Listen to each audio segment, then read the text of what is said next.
Pas konstituimit të kuvendit dhe votimit të qeverisë, në radhë është zgjedhja e presidentit të ri të Kosovës, proces i cili duhet të përfundojë më së largu deri me 5 mars.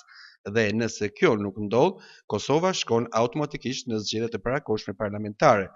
Shefi i grupit parlamentar të Aleancës për Ardhmërinë e Kosovës, Besnik Tahiri, ka thënë se për çështjen e rizgjedhjes së Vjosa Osmanit, presidente është e nevojshme një diskutim serioz brenda bllokut opozitar. Ai nënvizoi se opozita ka potencialisht numrat për të propozuar një kandidat, por deri tani nuk ka pasur koordinim të mjaftueshëm, raporton Ekonomia Online. Ne si parti ende s'kem pranuar asnjë ftesë, e dim që tani afatet kohore kanë hyrë.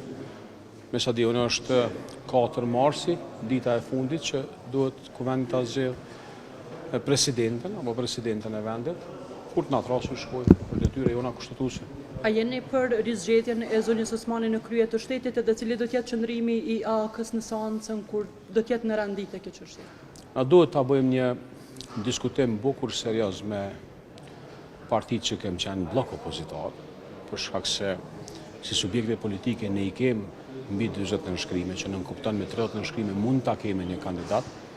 Deri me tani kjo nuk ka ndodhur, ka pas një tentim nga Zoti Haradinaj dhe nga Nesja Aleancë me pas një diskutim në këto teme.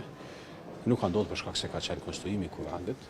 Unë jam i bindur që javën vim na do të ulemi të shohim se a do të kemi edhe ne një kandidat apo do të përsëritet skenari i vitit kalum, i bllokadës, i kurthave, të cilat na sollën në 28 dhjetor zgjedhje. Ndërkohë, bloku opozitar kërkon marrëveshje politike, ndërkaq kryeministri Albin Kurti ka shprehur gatishmëri që të nisë takimet që nga nesër. Deri tani asnjëra parti nuk ka propozuar emër të ri e as nuk ka shprehur mbështetje edhe për një mandat të dytë për Vjosa Osmanin.